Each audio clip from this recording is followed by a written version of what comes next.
You know, we didn't want to hear Joe Biden speak before we had definitive proof that he was mentally unstable. Now we definitely don't want to hear him. Why are they bringing Joe Biden out now?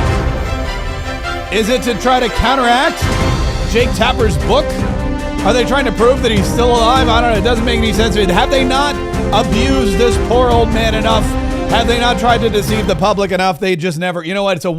They're a one-trick pony, that Democrat Party. All they know is get Joe Biden out there to try to prove to people that he's not as bad as we all know he is. And they're continuing it. Joe Biden, I don't know what he's even doing out of the house. He's retired. Why would he go out? I guess it was they had some kind of ceremony because it's the anniversary of his son's passing, which I don't even know if he remembers because he always has trouble with those dates. He doesn't know when he took office. He doesn't know when Donald Trump was elected. He doesn't know how his son died, where his son died, or when his son died. But they still trotted him out. They put him back on stage, and he still has no idea he still has no idea about the famous historical speeches and documents, the Constitution. He, of course, never understood the Declaration of Independence.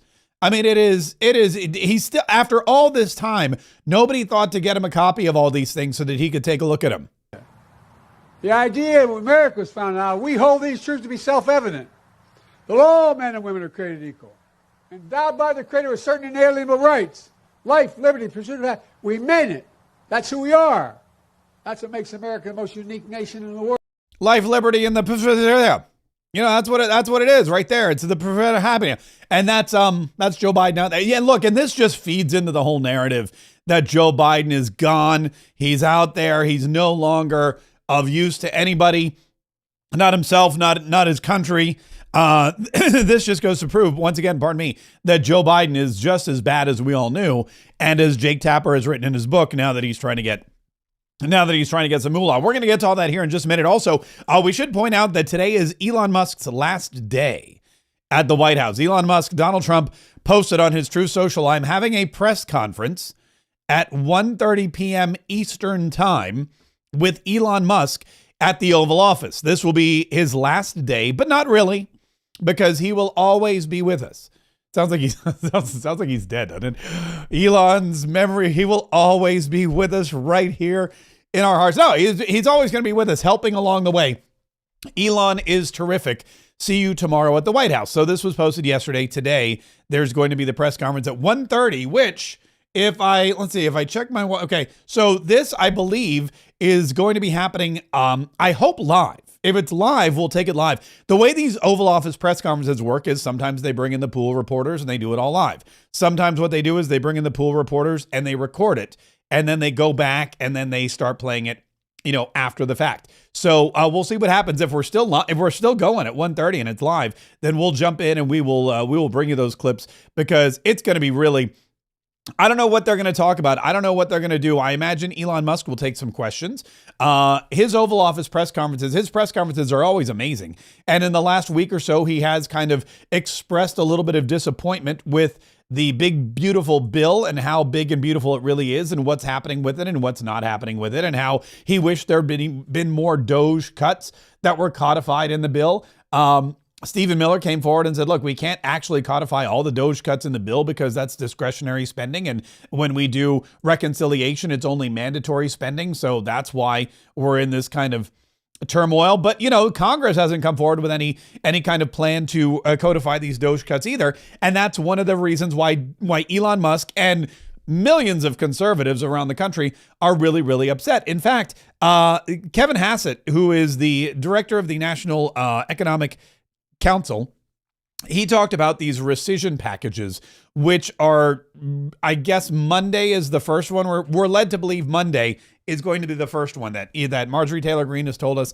On Monday, Congress will be voting on rescission packages. On Monday, we're going to see the first rescission package. And I think it was, he was on Fox News with, what's his name? The new guy, the new guy, Will Cain. And Will Cain asked me, he goes, look, is it going to be just one rescission package? Are there multiple rescission packages? Are all of these Doge cuts going to be voted on? I mean, what's the scoop? Like, tell us, was all this for naught, basically? Or will we actually see some kind of changes? Here's what Kevin Hassett had to say. $9.4 billion. Is that a start? How many of these packages could we see forwarded by the White House? Oh, there way more coming. But the thing that I want you to understand is that if we rescind the package through a congressional vote, then the crazy, silly money that the Biden administration was spending on, I don't know, research on dancing for chipmunks or whatever, that money that we're not spending and we're not going to spend it is not going to get spent. If we rescind it through Congress, which we could do with only 51 votes of the Senate, then the money's gone forever. But if we don't spend it, then we have to not spend it again next year. We prefer a permanent fix, so we send it up. We rescind it through votes up on the Hill. But don't worry, the stuff that Elon and his team and OMB and their team that they've identified that's wasting American taxpayers' money, we're not going to spend it either way. But what we'd like to do is not spend it and have it come out of the baseline so that nobody ever gets to spend it again without passing a bill to pass it. And you're here to ensure us there will be other rescission package forwarded to Congress. 100%. And anything that we don't send to Congress, then we can just not spend it, and then it goes away at the end of the budget year. Okay. All right, so there's two ways to do it. You can not spend the money, which government is notoriously bad at. They're not good at not spending, but no one, Republicans, Democrats, if there's money there, they're going to figure out a way to spend it. So getting it out of the budget altogether would be the preferable case. But of course, listen, these DOGE cuts in these rescission packages, when they go to Congress, they still have to get voted on. And there's a very slim majority in the House of Representatives, and most of them, not most of them, but a lot of them are just, bad. They're just bad at what they do. A lot of Republicans in the House of Representatives, sure, they want to do stuff, but they can't because they're not in leadership, and they're obviously not leaning on leadership or making enough noise about it. But then there's a lot of them who, just don't, can they sleep through the votes? Could you imagine sleeping through a vote? Like, that's the thing. You have one job. Really, you only have one job. You don't have to go to Congress and sit on a committee. That's not mandatory. It's something a lot of people do, but there are representatives who don't sit on any committees. Victoria Spartz, she's not on a single committee. It's out of protest, but I'm going to be honest with you. That to me sounds like it's out of protest that I'm not going to do any work. I'm not going to do any extra work beyond what I want to do, what I choose to do. But anyway, but you don't have to sit on a committee. You don't have to do any of that stuff. You don't have to give tours. You don't even have to have town halls. If you don't believe me, just ask my Congressman, John Rutherford. He's never had one in 10 years. I don't think he doesn't even has any on the docket. You don't have to do anything for your constituents. Again, I would direct you to my Congressman, John Rutherford. So there's a lot of things you don't have to do, but the one thing you really have to do is vote. And I guess technically you don't even really have to do that, but that's the reason you're there. You're there to vote on legislation. If you're going to sleep through it, I feel like that's disqualifying. And I think that that's pretty bad. And we have a couple of those people who've done that. We had two, not just one, but two who slept through the big, beautiful bill vote. And you know what? I was thinking more about that too. I have a theory about that, but I'll get to that here in just a minute. And then the second thing, the other problem is not only do you have people sleeping through it, but then you have these other Republicans who are like, you know what? I don't like this bill for whatever reason. I don't like this rescission package for whatever reason. I don't like defunding these particular programs. I prefer to continue them funding. So just because a rescission package of $9 billion comes to the Congress, it doesn't mean it's going to pass because we have such a slim majority. We have such a slim majority that one or two people sleeping or not showing up or proxy voting or voting the wrong way or grandstanding or whatever it is could just, could sink it. And then these DOGE cuts never get codified. And yes, as Kevin Hassett pointed out, we could just not spend the money. But who believes that Congress and the government is not going to spend money? I don't. I've never seen them not spend money. I've never once seen Congress not spend money on anything. All I watch them do is spend money. And that's why, anyway, like I said, we'll get into more of that here in just a minute as we cover Elon Musk's last day at the White House, 130 days into his tenure. And it was a 130-day position, as I understand it. His special government employment status lasted 130 days. He came in, he found the DOGE cuts, he delivered them to Congress, he delivered them to the White House, and then Congress just threw them in the trash like they were a piece of junk mail. We'll get to hopefully that press conference here in just a minute. But the Joe Biden thing is really, again, the Joe Biden thing is ramping up, and it's turning out to be a huge issue. And it's not a huge issue for us. We always knew that Joe Biden had issues, but now it's a huge issue for the Democrat Party. And I'll tell you, it seems like the Republicans are ramping up their attacks on Joe Biden, and they're either pretending like they're going to do something or they're really going to try to do something. And I'll tell you all about that here in just a minute. First, though, please subscribe to this channel, because if you subscribe to this channel, you're going to get all this content whenever it comes. Man, as soon as we publish something, you're going to get a notification, especially if you hit the notification bell. If you hit the little dinger, little bell icon on Rumble or on YouTube, wherever you are, and we publish something, boom, you're going to get notified immediately. It's going to be like, ding, ding, here's your info.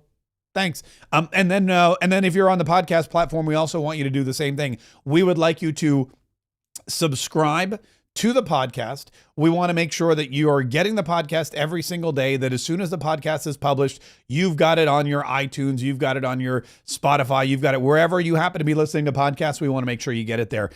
So please do that. Also, since it's Friday, and the last Friday of the month and payday, it'd be a great time, if you've never done so, to drop a super chat, just like Christiane Haggerty did.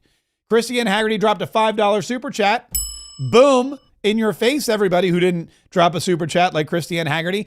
We've got a goal of at least 20 $5 super chats to before the end of the show. And we will, if you put a message in there, she didn't. She just wanted to throw some cash. But if you put a message in there, I'll shout out your message. I'll read your message, whatever message you write.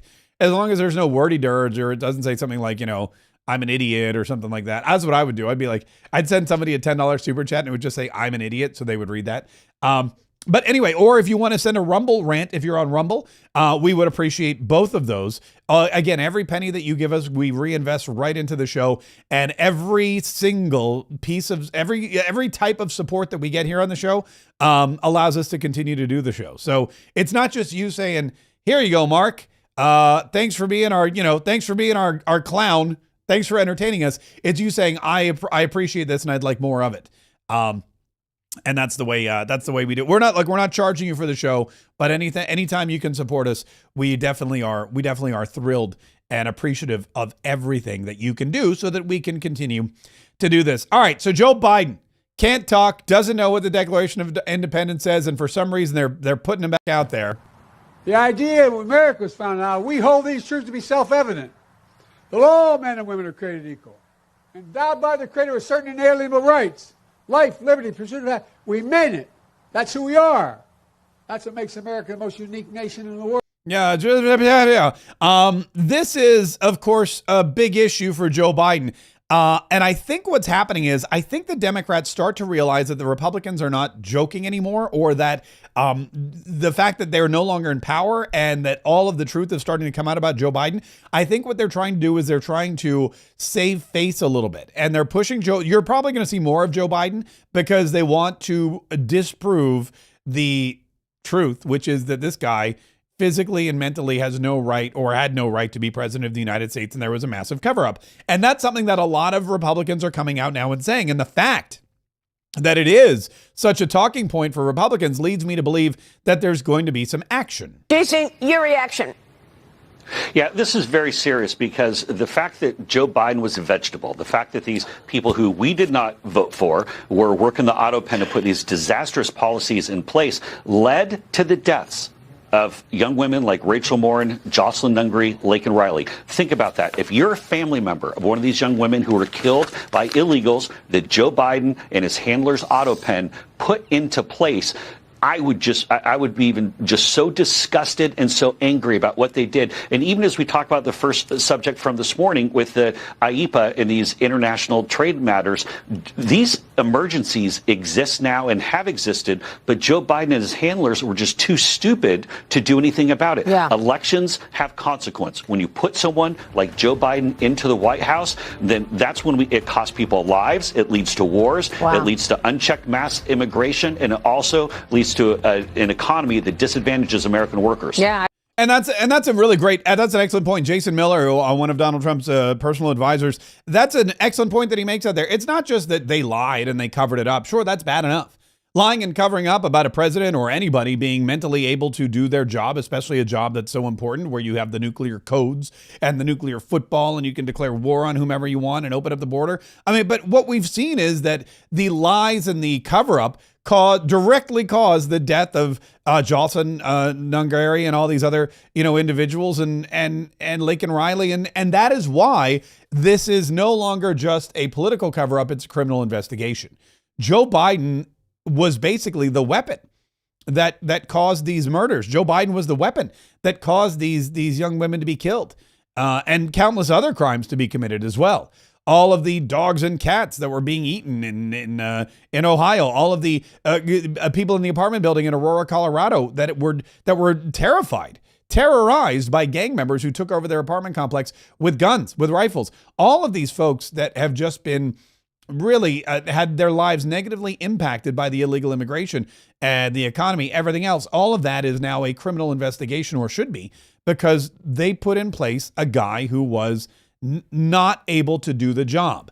And when the job is president of the United States and you put in a guy that can't do it, all hell breaks loose and bad things happen. Brandon Gill, who is from Texas, he's one of you may remember him. He's the guy that ripped to shreds the CEO of NPR. He is Dinesh D'Souza's son-in-law, Danielle D'Souza's husband. And he was on talking about how, some of the efforts in the House of Representatives to come after Joe Biden and his handlers. This was effectively the biggest Democratic coup in the United States' history. This is the antithesis of democracy, but this is what you get by voting for Democrats. You get consistent lies, and you get lies from a media who covers it up. We've got to figure out what happened here.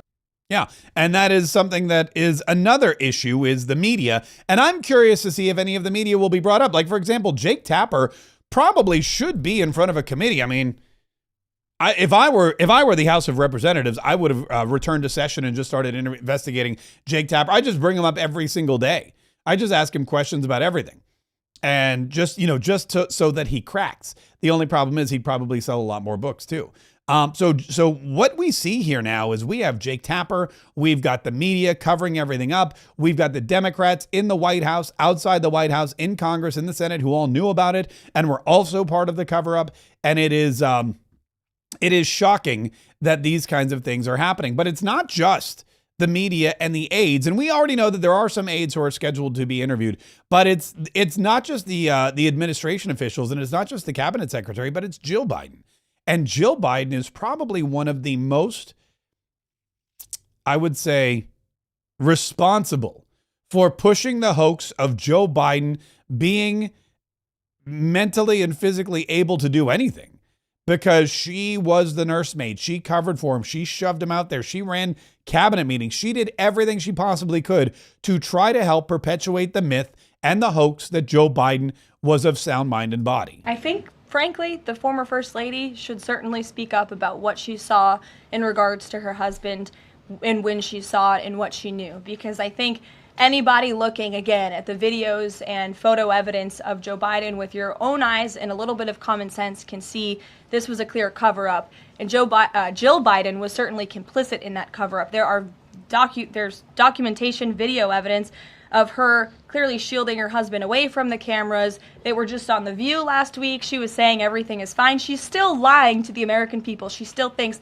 the American public are so stupid that they're going to believe her lies. And frankly, it's insulting, and she needs to answer for it. I mean, I didn't believe her lies before she left off. We know no one's ever believed Jill Biden's lies, but it's frankly insulting. It's disrespectful. It could be criminal.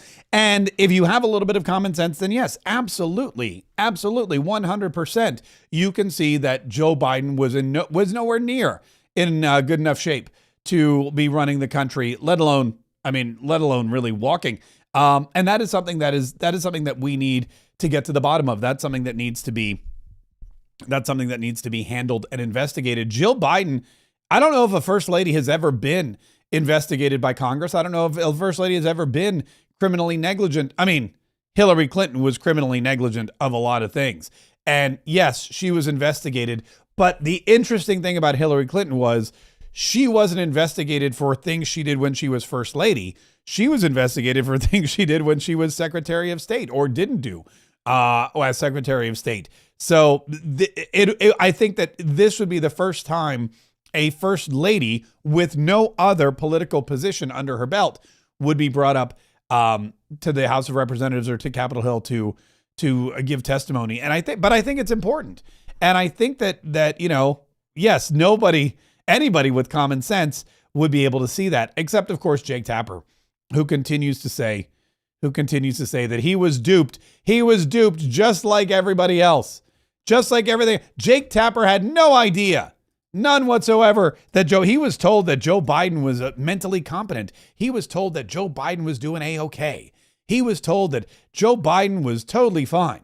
But what we learned was that was clearly not the case. We're about 5 minutes out from what's supposed to be the start of the press conference. However, the thing about press conferences with President Donald Trump is they never A, start on time, and B, well, that's really it. They never start on time. So we're going to see, hopefully, and again, hopefully it is live.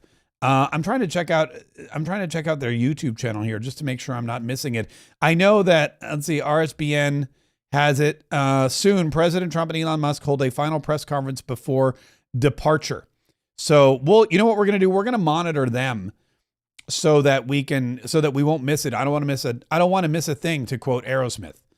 I don't want to close my eyes. I don't want to fall asleep because I'd miss you, Elon.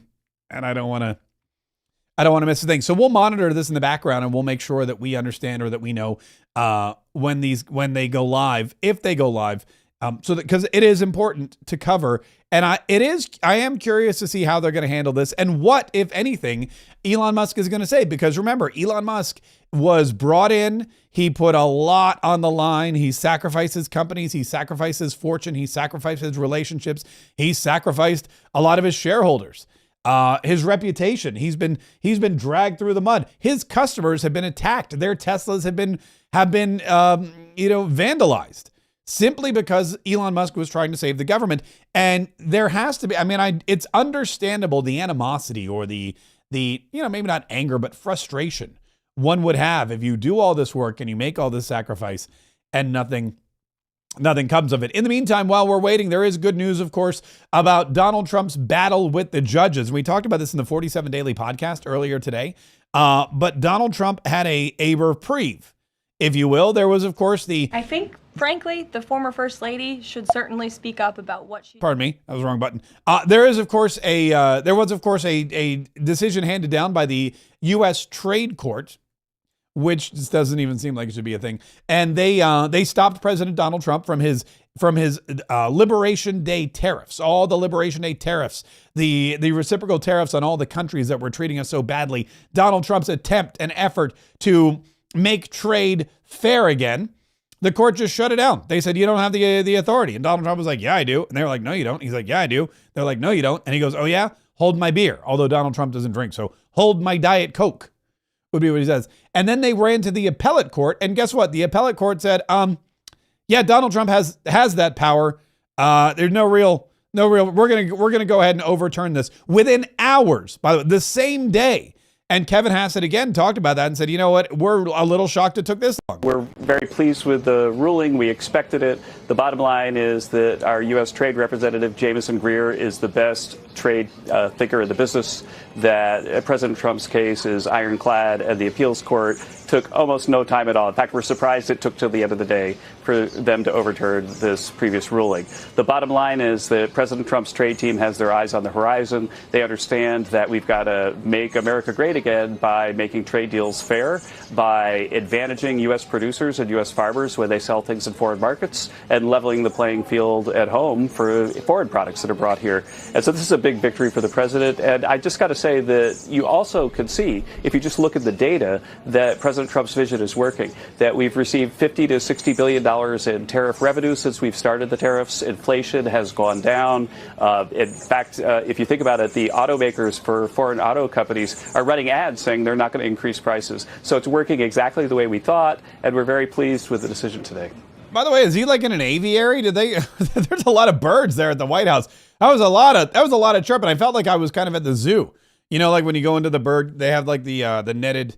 It doesn't matter. Lots of apparently the bird haven at the White House this morning or yesterday, I guess, when Kevin Hassett was talking. But it's really interesting to see that Donald Trump, he told his staff, and we know this because Caroline Leavitt said yesterday, we're going to abide by the judges' rulings. A lot of folks are like, screw the judges, screw the judiciary, ignore them. They're ignoring the Constitution. Why can't we? They're ignoring they're overstepping their boundaries. So why don't we just ignore them? If they're doing things that they don't have the actual authority to do, why would we comply with these kinds of rulings if we know that they're unconstitutional and illegal? And Donald Trump said, look, we are going to fight them in court. Will comply with the rulings until they're overruled. The administration is operating under the directive given to from the president that we need to comply with the court's orders. He's made that very clear, but we're going to fight them in court, and we're going to win on the merits of these cases because we know we are acting within the president's legal and executive authorities. And the reason Donald Trump does that is because Donald Trump knows that the Democrats are lunatics. They're crazy. And if they get back the House of Representatives, God forbid that doesn't happen, in the midterm elections, then that's going to be perpetual impeachment. It's just going to be PI, perpetual impeachment. Every single day they're going to come in, they're going to impeach him for something different. And even if he's currently being impeached for something, they're going to come up and they're going to impeach him for something else. And the reason they're going to do that is because they hate his agenda. They hate America. They don't want to help America. And so Donald Trump says, look, if these court rulings come down, we're going to abide by them because I can't afford to have any impeachable offenses or anything at all that seems like indiscretion. We'll fight it in the courts. And in this particular case, Donald Trump knew going in. Look, he knows, his team knows. They're smart people. He's got really great advisors. They scour the law. They talk about the law. They bring in experts. They know what they can and cannot do. They know what the courts are going to rule, and they know what's going to win an appeal. And Scott Bessent, who's the Treasury Secretary, is one of those smart people, and he knew exactly what was going to happen. Well, Brett, it seems highly inappropriate for the judiciary to wade in here when the Senate had the opportunity to override the president and didn't. So, in terms of separation of powers, the Senate has chosen not to exercise their powers, and the president absolutely has the right to set the trade agenda for the U.S. This administration is committed to fair trade, and we are striking the best deals for the American people, and anything that the courts do to get in the way, both harms the American people in terms of trade and in terms of tariff revenue. Yeah, and that's exactly right. So what we know is that Scott Bessent said, look, we already checked with Congress. Congress, they had the opportunity, because here's how the Constitution works. You've got the checks and balances. The president of the United States says, I'm going to do this. Congress and the Senate can come in and say, you can't do that. They didn't. They said, oh, okay. And then the Democrats went and sued. Gavin Newsom went to go sue. A bunch of other Democrats went to go sue. They found a court they liked. They found judges that they knew would be, I guess you would say, part of their, that would side with them, that would be sympathetic to their cause, and would slap down any and all of Donald Trump's executive orders, especially the good ones, the ones that, work really well for America and that the Democrats despise. And Scott Bessent's like, look, we went through the channels. We know what's going to happen. We know that this was fine. And so you guys can do you're just wasting everybody's time. But again, that's what they don't care. They'll waste time, no problem. Howard Lutnick said the same thing. He said, we knew all about these tariffs. We knew what Donald Trump's, we knew what was in his purview. We knew what he was able to do before he even did it. The president's spoken about the national emergency that's led us to these giant trade deficits, right? I mean, he spoke about it on the campaign trail, and he wanted to use the sweeping powers of IEEPA. Now, he has many, many other laws and authorities that he can use, and he'll take them out if he needs to. But right now, he likes the sweeping authority because it lets him deal with everybody who treats us unfairly, who doesn't treat us reciprocally. He can use IEEPA to do the whole world and sort of set America up correctly and protect America from the national emergency. But as you know, we're going to go through the courts, and you should always bet on Donald Trump, because what we've all seen is he does not lose. Yeah, Donald Trump is not a loser. And in this particular case, the Democrats are. Speaking of which, there's new Joe Biden audio, which I have to play for you here in just a minute. Apparently, Joe Biden just said he's mentally incompetent, which I can't wait to hear. Before we do that, though, I have to thank Faith B904 for her super chat. She dropped a super chat and said, I think town hall meetings should be mandatory. Faith B904, I concur. I believe that town hall meetings should be mandatory as well. And rest assured, if and when I run for Congress, I will make sure that I have mandatory town hall meetings. all the time. Jeff Tim dropped a $10 super chat and said, "Run, Mark, run," from a boring guy. Thank you, Jeff. I really do appreciate that. And we got a Rumble rant from Vinyl Scratch, $5. And it reads, "Yo, Mark, appreciate everything you do. I'm a new listener for the last few weeks, and it's been the only podcast I listen to.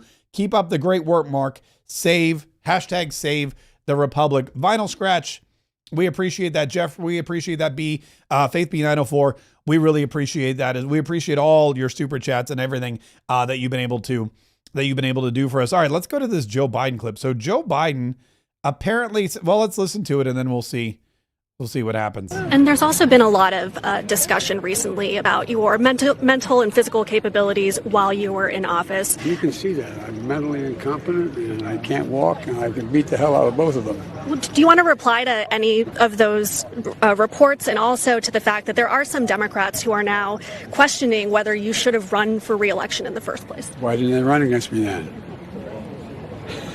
Because I'd have beaten them. Do you have any regrets? No, I don't. And there's also been a lot. Wow. So he still does the creepy, whispery, lean into the microphone thing.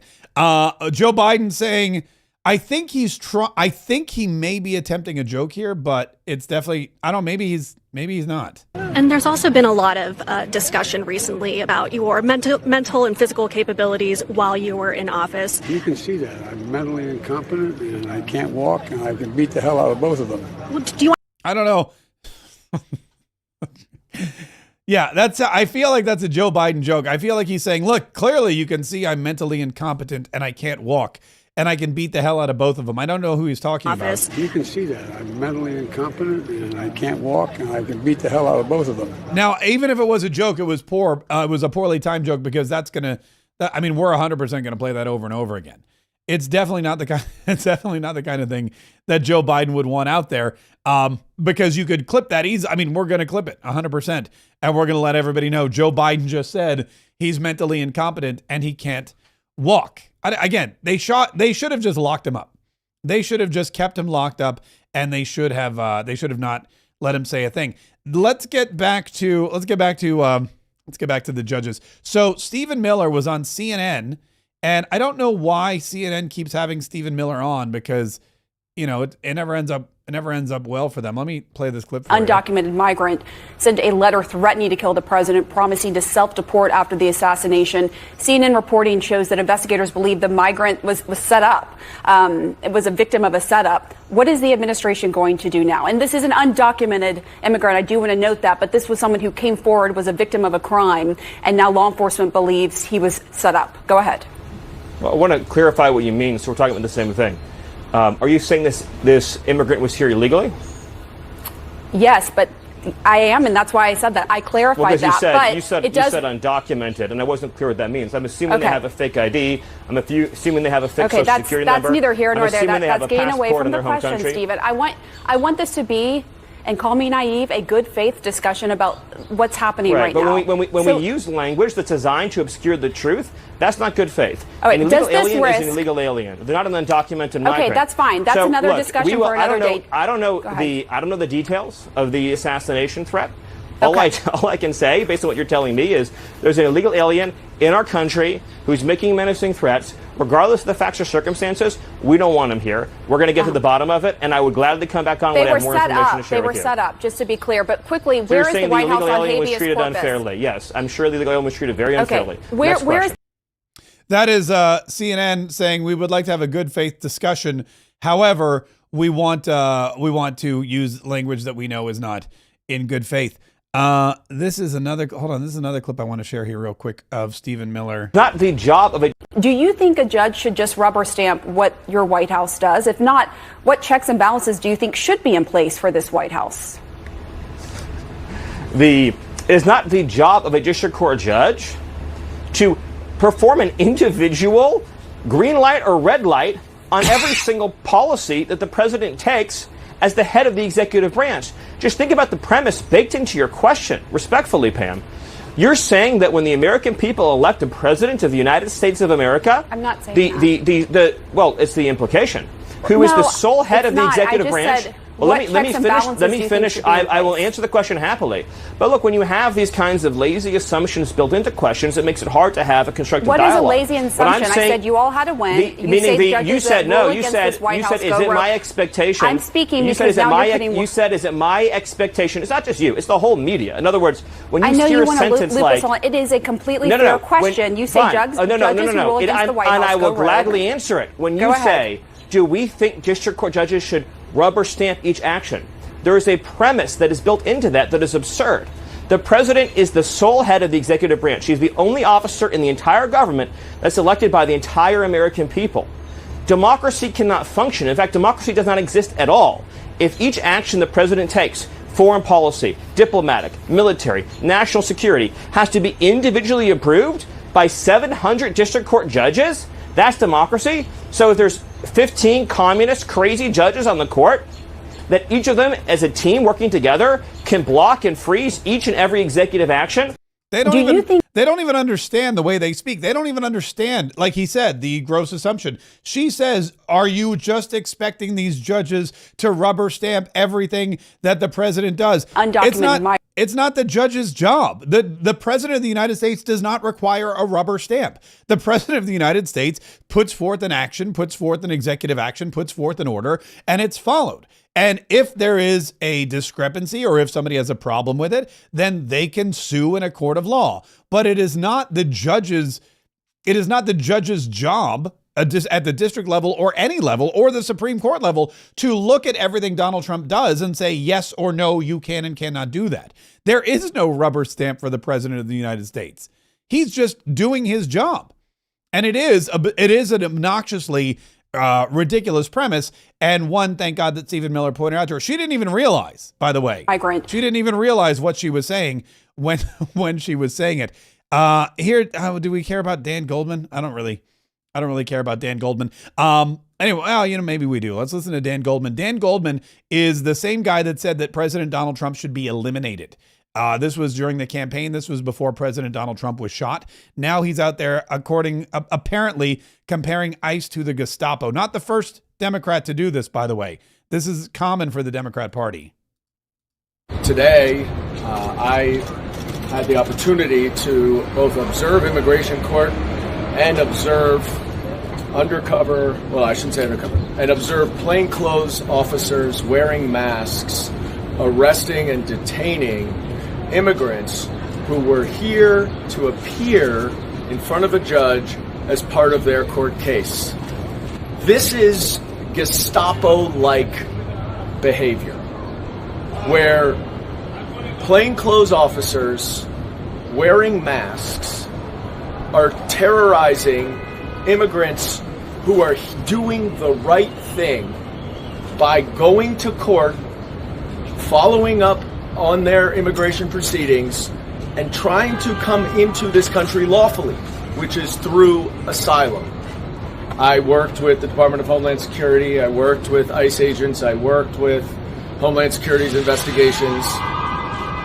I have never seen any plainclothes officer wearing a mask. And I asked them, why are you wearing a mask? One person told me, because it's cold. I asked him if he would testify to that under oath, and he walked away and wouldn't respond to me. Another person admitted that they're wearing masks so that they are not caught on video. And my question to them is, if what you are doing is legitimate, is lawful, is totally above board, why do you need to cover your face? I can answer that question. I can answer that question on his behalf.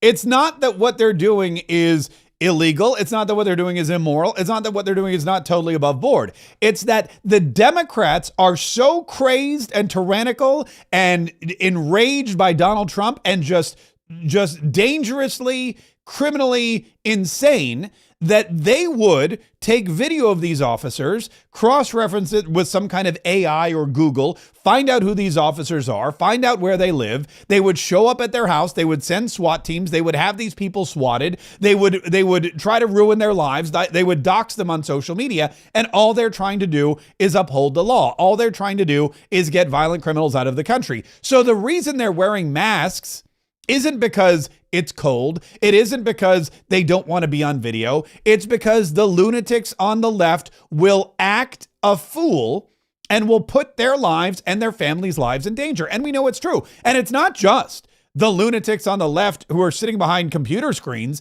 It's the lunatics on the left in the House of Representatives. There are people like Jasmine Crockett. There are people like Maxwell Frost. There are people like Cane waving Al Green, who are so demented, who are so crazed, who hate the Republicans so much that they would put these officers' lives in danger.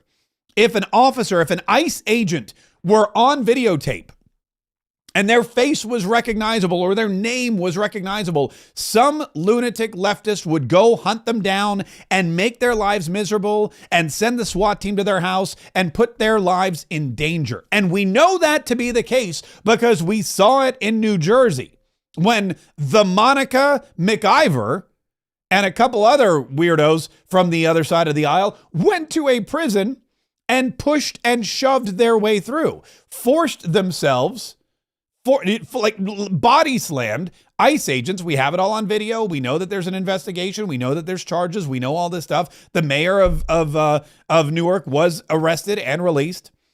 We know that what they're capable of. If the Monica McIver is not at all scared of assaulting an ICE agent not wearing a mask, I mean, imagine what people would do when they find out who these. I mean, that guy was just trying to keep the prison safe. These people are deporting folks outside of a house. Also, let's not forget that it's not even the crazed Democrat lunatics. It's also the gang members. These illegals, many of them are gang members, MS-13, Tren de Aragua. Maybe they're terrorists. Maybe they work for the cartels. Those are much more violent organizations that are well-funded and have the means to find out who these officers are and take them out and kill them. And so, yes, they're doing a dangerous job and they're trying to protect themselves. But protection doesn't always come in this day and age with a bulletproof vest and a helmet. Sometimes you need to protect yourself by protecting your identity. And Dan Goldman knows that, but he's one of the world's biggest D-bags. And it's shocking to me that this guy who threatened to eliminate the president of the United States or said the president of the United States should be eliminated is now questioning why ICE agents don't want the same thing to happen to them. Law enforcement officers do not cover their face. And in fact, the Trump administration is cracking down on universities for allowing protesters to wear masks. So apparently it is not okay to wear a mask if you are protesting the government, but it is okay if you are the government to wear masks and in order to shield your face from the public. That's correct, because what happens with the protesters on the campus is when the protesters on campus wear masks, they are typically breaking the law. Again, I don't know why we have to explain this to a lawmaker. This guy supposedly, I don't know if he's a lawyer or not, but he's supposed to know the difference between what's legal and what's illegal. A protester on a campus wearing a mask is usually performing some kind of illegal activity, and they don't want to get caught. For example, they're trespassing or breaking and entering or destroying property or vandalizing or God knows what else they're doing, or resisting arrest. There could be 1,000 different things. And if you're caught on video and you're wearing a mask, it makes it very difficult to track you down. So they don't want all these protesters wearing masks because they're criminals. And law enforcement officers are supposed to go out there and they're trying to find criminals. Now, if a law enforcement officer identifies a protester on a college campus, they're not going to SWAT them. They're not going to send a hitman over to assassinate them. They're not going to kidnap their family members or destroy their lives online. That's not what law enforcement does. But flip it around, that's exactly what these criminals are going to do. That's exactly what the lunatics on the left are going to do. And that's why it's important and imperative in many cases that these law enforcement officers hide their identity from the lunatics and the criminals on the left. Protesters that wear these masks are criminals, and law enforcement needs to identify them. It shouldn't be this hard for anyone to understand, let alone a lawmaker, a representative of the United States of America. But I guess when you're from New York and you're suffering from TDS, I guess anything's a little more difficult to understand. Anything's a little bit more difficult to understand. Hey, listen, we're getting a flurry of super chats. Look at this. Ohio Political News dropped a super chat on YouTube and said, "Thanks, Mark Kaye from OPN for the great information every day. Check out OPN as we cover Ohio news, Vivek, JD Vance, and the grassroots efforts to get rid of property taxes in Ohio." Thank you, OPN. We really appreciate that. And I do enjoy Ohio's political news. If you are on YouTube and you live in Ohio, Ohio Political News is amazing. Hold on, let me get back to YouTube because I think we're ready for this press conference and I don't want to miss a second of it. And we do appreciate, of course, the shout out. Here we go. Let's see we're going to start shortly. Oh, I'm excited. Elon Musk's last day. Here we go. Oh my God, it's happening. Oh, let me drag this out a little bit so that we can all watch together. Let me just make sure I have it all. Oh, wait, I got to drag it back in a little bit. And there we go. All right, we got a couple more super chats here. We got one from Leslie Randall. Leslie Randall dropped a $20 super chat. Thank you so much, Leslie. Have a wonderful vacation looking for wardrobes June 9th at noon. Yeah. Okay. Thank you, Leslie, for reminding me of a couple things. So next week, there will be no live streams at 1 p.m. because I will be on vacation and there's nobody, there's only one of me. So there's nobody that can really fill in and do this kind of thing. It's not like when we were on the radio and we had fill-in hosts. And I'm going to be honest with you, whenever we had fill-in on radio hosts on the radio, nobody liked it anyway. So that's kind of where we are. Also, I had a friend of mine who was set up to host the 47 Daily while we were gone. But unfortunately, his father had some medical problems and he had to race to his side to take care of him. So it looks like we're not going to have the 47 Daily either. It's going to be like a week of hell for all of you, Patriots. If you wake up in the morning and you listen to the 47 Daily and then you look forward to the 1 o'clock show, I apologize, but that's just the way it's going to be until we continue to grow and we can get some full-time help in here and we can get some fill-in hosts and that kind of thing. But it's just a full-on vacation mode next week. Now, when I do return on the 9th, Leslie Randall is 100% right. There will be a major announcement at noon on June the 9th. And it's going to be on all of our social media channels. So wherever you happen to be watching, if you are watching on YouTube, if you're watching on Facebook, wherever you happen to be, make sure that you are taking some time out of your day. Set your alarm for noon. Set your alarm for noon on June 9th, because that is when we are going to have this very special announcement. And I for one am really looking forward to it. And I hope that you are. I hope that you are as well. Hang on, I gotta pull this out. And we got one more here from My VA Lady Virtual Assistant Service, our good friend D. Dockery. Mark Kaye Saves the Republic will not be live next week. Yeah, week or weekend. Hit the ding-a-ling so you don't miss any pre-recorded content. Have a safe trip, Chief. Thanks, D. I like that. Thank you for the reminder about the program. I love that. D spent $5 to remind you that I won't be around next week. But I do appreciate that. If you need any virtual assistant help, check out My VA Lady, D. Dockery, for all your virtual assistant needs.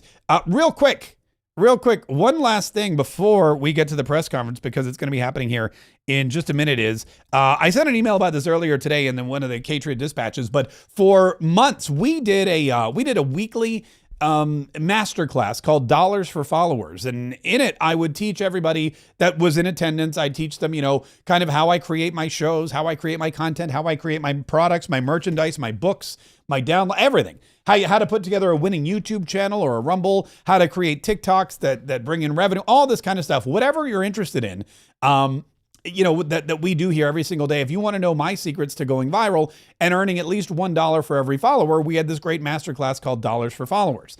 And like I said, it was on Wednesday. But inevitably, people would say, I can't come on Wednesday. Can you do it on Thursday? Or, oh, I was going to be there Wednesday, but then something came up and I can't make the next one. So what I did was I recorded the whole thing and I put all the videos up and I put all this other extra stuff in there. And now you don't have to wait for the live masterclass. You can now get dollars for followers on demand.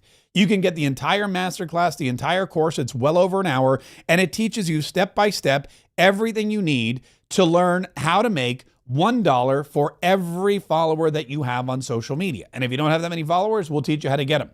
And then we'll teach you how to do it over and over and over again so you can create your own online social media business or use social media to boost whatever business you're already in. And it doesn't matter if you work for yourself or somebody else. This kind of thing that we do here every day, whether it's a podcast or a live stream or a video or a photo or an email, all of this content creates revenue. And we're able to, I guess you would say, make a living off of our social media. And that's something that is new to a lot of folks. We're happy to teach you, and this course does it, and it's on demand. So if you want to watch it right now, you can watch it right now. If you want to do it on a Saturday morning, you can do it on a Saturday morning. If you want to do it Tuesday at 4:44 p.m. Eastern Standard Time, no problem. And you can watch it over and over again because now it's on demand. And when you enroll in the class, you get everything. You get all the videos, you get all the modules, you get it all. You can watch it whenever you want. Here's some people that went through the class already, had some great success with it. You can read all about it. Here are some of the things that are in the class. Just go to dollarsforfollowers.com. dollarsforfollowers.com. As I pointed out earlier, the link is in the description of this video. So you can click on that link. It'll take you right there and you can see everything that's in the class, everything you're going to learn. It's really, really phenomenal. There's a 100% money back guarantee. And like I said, you can watch at any time. So there's really no reason not to. If you're looking to boost your social media platform and social media marketing, or if you're looking to create some kind of online business for yourself, dollarsforfollowers.com is, in my humble opinion, the best place to start. But it's also not my humble opinion. It's a lot of other people's opinions, and you can read all about them there on the platform. All right, so Elon Musk. When Elon Musk first got into politics, and you know what? It hasn't really been that long. It's only been a couple of years. Elon Musk was never overly political, at least not here in the United States of America. He didn't, give millions of dollars to any one candidate. He didn't get on his platform and rant and rave or talk about any candidates. He would talk about issues, kind of overall issues, but he wasn't as involved as he's been this election cycle. And you may remember, and a lot of people don't, because it's been a long time since it happened. Elon Musk was originally, it seemed, leaning toward Ron DeSantis for president. Elon Musk was, at the very outset at least, really looking at the Ron DeSantis campaign and thinking that guy maybe has something. And Ron DeSantis made his announcement that he was running for president on Elon Musk's X platform during an X Space. Now, it didn't go well. It wasn't the best X Space we've ever seen. It, as a matter of fact, kind of bombed for the first. I mean, look, a lot of people tried to get on it. I don't know if the server was broken or failed or what happened, but you couldn't get on it at first. And then after a while, you heard music, and then you heard people mumbling in the background, and there was a lot of back and forth. It was not what you would call a successful announcement. And so then after that, Donald Trump kind of came out to the foreground. Ron DeSantis kind of, fell by the wayside, and Elon Musk started to talk to and get to know President Donald Trump. And Elon Musk started to work with President Donald Trump, and they met at Mar-a-Lago and they had some conversations. And as the two of them do, I mean, look, billionaires have a lot in common with each other. When you're a billionaire, there are things you understand that nobody else understands. There are things there are problems that you have that nobody else has. There are things that you've encountered that nobody else has encountered. And so when billionaires get together, they have a lot to talk about. And apparently Elon Musk and Donald Trump hit it off really well. Donald Trump said, look, here are some problems I have. Elon Musk said, here are some problems I think we have. Donald Trump said, how do you think we should fix it? And Elon Musk, if you ever ask him a question, you're going to get a very well thought out, very intricate plan and course of action that is ready to go so that your problem will be solved. And that began one of the most curious and most entertaining friendships in American political history. Donald Trump and Elon were almost inseparable. They were at rocket launches. They were at Mar-a-Lago. Elon Musk moved into the guest house at Mar-a-Lago and stayed there A lot of people say longer than anyone wanted him to. He was at the White House. He then went on the campaign trail with President Donald Trump. He was dark MAGA. He jumped up and down. He showed his belly. He brought his kids. It was really a phenomenal thing to watch. And then Elon Musk started donating money. He started sitting in on some of the transition team efforts. And then they came up with DOGE, the Department of Government Efficiency. And Donald Trump and Vivek Ramaswamy joined forces. President Donald Trump put him in charge of DOGE. And their job from the outset was to go in and root out the waste, the fraud, and the abuse. Their job was to go out and save trillions of dollars in government waste and fraud and abuse. And they did a great job. They started off, from day one. They went where they were supposed to go, and they brought in their team. They brought in big balls. Every door was open for them. They plugged in their little computers, and they started to announce what they'd found. They announced what they found on X. They announced it on the news. They announced it on Twitter. Everywhere you turned, it seemed like they were unleashing this massive vault of information that was shocking to a lot of people. Why? Well, because we didn't know that there were so many 100-year-olds still on the Social Security rolls. We didn't know that there were so many government contracts that expired years ago that were still getting paid out every single month. 90-day government contracts were being paid out for 20 years. And guess what the people on the other side were doing? Cashing the checks. They didn't say, excuse me, I think you overpaid me for the last 20 years. Here's your money back. They just kept cashing the checks. And so, here we go. Hold on, let me pull it up. We're live. He didn't need this. He didn't need it. And we find out government's a little nasty on occasion. Hello, Peter. Yeah, at times. Hello, President Trump. Government's a little bit nasty, Peter. You haven't noticed that. You've had a charmed life, right? You tell me. Very charmed. I think you've had a charmed life. I think what I'll do, if you don't mind, numbers have just come out which are rather extraordinary, and I thought I'd play a tape of one of the people who I've respected over the years, from Joe Kiernan and Rick Santelli. This just came out, and we'll just play that for a second. Personal income is up 0.8%. That is almost triple the expectations. I'll tell you that the income numbers, really, for the first 4 months of the year, they're stellar. They're really stellar. I could go back and look at the first 4 months of many different years. Really very strong numbers, and you're right. This administration is criticized for just about everything under the sun. I've never, ever in my lifetime had glimpses into the politics of an administration in the form of transparency like this one. Why don't we be, give credit where credit is due? Income really shooting up. Rick, I also thought everybody was going to get one last order of imports that were going to be tariffed, and they were loading up on things. How the hell they already fix the trade, or not fix it, but to cut it in half? That's crazy. So there wasn't a lot of front loading of things that they needed before the tariffs hit. Yeah, I'll tell you what, it really does call into question some of the conventional wisdoms.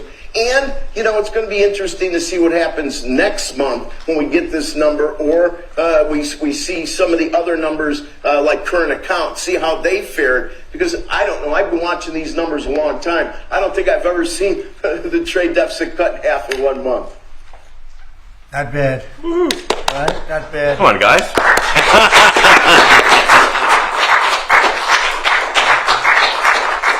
I see Howard and Scott are here, so it's great. You guys want to stand over here? You might as well. You're the ones that help produce those numbers, and it'll only get better. The tariffs are so important, and that's why we were so happy with the decision yesterday where the tariffs continue, because without the tariffs, our nation would be imperiled. We would really be imperiled. I think I can say that with great surety, Scott and Howard. And so we were very happy to get that decision, that big decision yesterday. And today it's about a man named Elon, and he's one of the greatest business leaders and innovators the world has ever produced. He stepped forward to put his very great talents into the service of our nation, and we appreciate it. And I just want to say that Elon has worked tirelessly helping lead the most sweeping and consequential government reform program in generations. And you know the kinds of things that he's found and his people have found. He's brought a group of very smart people in and they found things that are pretty unbelievable. I have to say that the numbers that we're talking about are substantial, but they're going to be very much more substantial with time, because many of the things that we're working on right now, we're going to have to remember Elon as we find them, but the numbers could double and triple because many things, we don't want to go out with them until we're sure, but we've found things that are unbelievably stupid and unbelievably bad. With the Department of Government Efficiency, Elon's delivered a colossal change in the old ways of doing business in Washington. Doge has installed geniuses with an engineering mindset and unbelievably talented people in computers. I actually asked Elon one time, what's their primary thing? And they have a lot of primary things, all having to do with being smart. But he said the thing that they're really the best at is working with computers, so that they can't be outsmarted by somebody that's not so honest, that happens to also be good with computers, but not as good as these people. But the mindset in the senior ranks of every federal department, and it's really changed. And with Elon's guidance, they're helping to detect fraud/waste and modernize broken and outdated systems. So as you know, we're talking about various systems and changing systems. And, sadly, it takes a long time to do that. You'll change, let's say, a system at IRS and computerize it properly, where the job can be done in 1/10 the time, but it takes sometimes years to rebuild those systems. But we've started, in many cases we've started. I will say that this has less to do with Elon, but the air traffic control systems, we're bidding out to the best companies in the world, those systems right now. They were what the previous administration was horrible what they did. They spent billions and billions of dollars, and in the end, it didn't even come close to working. They tried to hook up wire to copper, and it can't be done. And they just spent billions of dollars and just wasted money. Actually made the system much worse. So we're going to get a brand new modern system. Congress is working with us on that, and we're going to get it done as quickly as we can. But it's in the works, and once it's done, it'll be good for 30 years. But we have a system that's 48 years old, and would have a modern computer hooked into a very outdated computer, and they don't hook up. I mean, they didn't hook up. So after spending billions of dollars, they turned on the system, and in never any cases, from local to countrywide, they never worked. More than 75,000 bureaucrats have voluntarily left their taxpayer-funded jobs to come out and really do the job. Countless wasteful and unnecessary contracts have been terminated, and you know that we have terminated many contracts, and many contracts, Elon, are right now being looked at, and it may be 6 months, it may be almost a year in some cases. We're going through procedures, we're going through courts, and we'll remember you as we announce billions of dollars of extra waste, fraud, and abuse. Just as an example, Doge canceled $101 million for DEI contracts at the Department of Education, $101 million, and that was just a small section of the Department of Education. $59 million for illegal alien hotel rooms in New York City, and the landlord never made the kind of money that he made in the last short period of time. $59 million to a hotel in New York City. $45 million for diversity, equity, and inclusion scholarships in Burma. Does anyone know about Burma? $42 million for social and behavioral change in Uganda. Does anyone know about Uganda? $40 million to improve the social and economic inclusion of sedentary migrants. I can say it's $2 billion to Stacey Abrams and her environmental movement. There was $100 in the account, and all of a sudden they found $2 billion in the account. And I assume that's being looked at. I don't know. I'm not sure, but I assume that's being looked at. Think of that, $2 billion. And then Lee will tell you there's another one over there for $20 billion being spent on another environmental credit. $20 billion, not 20 million, a lot, not 200,000, which is a lot. So think of it, in her case, you have $100, and now all of a sudden she gets hit with an infusion of $2 billion just before I take office. $20 million for Arab Sesame Street in the Middle East. Arab Nobody Sesame knows Street. what that's all about. Nobody's been able to find it. $8 million for making mice transgender. So they spent $8 million on making mice transgender. Yeah, and trans those mice. are better than many of the others. I could sit here all day and read things just like that, but we have other things to do. So it's much, much more than just that. We're totally committed to making the DOGE cuts permanent and stopping much more of the waste in the months to come. We want to get our great, big, beautiful bill finished and done. After that, we put some of this into the bill, but most of it's going to come later. We're going to have it cauterized by Congress. Let's see. Affirmed by Congress. In some cases, we'll make cuts. In some cases, we'll just use it in a different layer to save the money. But it's hundreds of billions of dollars. DOGE has also fully modernized the federal retirement process and continues to work very hard on the IRS modernization. But we're taking that over with DOGE. Many of the DOGE people, Elon, are staying behind too, so they're not leaving. And Elon's really not leaving. He's going to be back and forth, I think. I have a feeling. It's his baby, and I think he's going to be doing a lot of things. But Elon's service to America has been without comparison in modern history. He's already running one of the most innovative car companies in the world. You look at his factories and compare them with some of the old factories we have, and it's a big difference. And the most successful space company, and I guess in history you would have to say the largest free speech platform on the internet, etc. Yet Elon willingly, with all of the success, he willingly accepted the outrageous abuse and slander and lies and attacks because he does love our country. I know that very much. He loves our country. He comes from another country, a country that's going through trials and tribulations, I would say.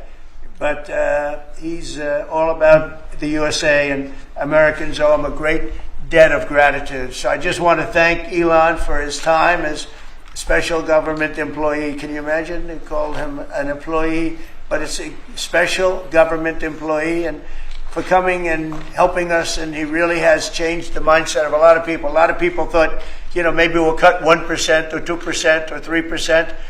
Then they said, wow, we can cut a lot more than that. And we're going to do it very surgically. We're going to continue on the march. We're making America great again. When I was in Saudi Arabia, and we were in, as you know, 3 really great countries, predominantly the 3. Qatar was great, UAE was great, Saudi Arabia, incredible. Such an incredible experience to be in those 3 countries. But the Crown Prince of Saudi Arabia, and I must tell you, the great leaders of the other 2 that we just mentioned, they all said the same thing, that the United States is the hottest country right now anywhere in the world. And 6 months ago, we thought it was dead. It was like a dead country. And it would have been a dead country if we didn't have the right result on November 5th. It would have been a horrible, horrible situation was going on with the borders, with transgender for everyone, men playing in women's sports, and so much more. But they were saying the hottest country anywhere in the world. And then I played that little clip because I was one person who was respected, or 2 people, because Joe was in that one too. Joe's a good man. But that was one group of people saying something about the success of what we've done over the last 4 months. They cannot believe it. In the one case, they said they've never seen anything like it as long as they've been doing what they've been doing. They've been doing it for a long time. So I want to thank Elon for helping. And again, the United States right now is the hottest country anywhere in the world. There's no country as hot, and we're doing really well. When I left, we had no wars, we had no problems, we defeated ISIS, we rebuilt our military, and we had no inflation. And when I came back, we had a lot of inflation, we had wars all over the place. We had the embarrassment in Afghanistan where we gave up billions and billions of dollars of military equipment, the most embarrassing moment in the history of our country, I believe. I believe that strongly. We have Russia with Ukraine. We had the attack in Israel in October, the horrible attack, October 7th. Horrible, horrible attack. Nobody's ever seen anything like it.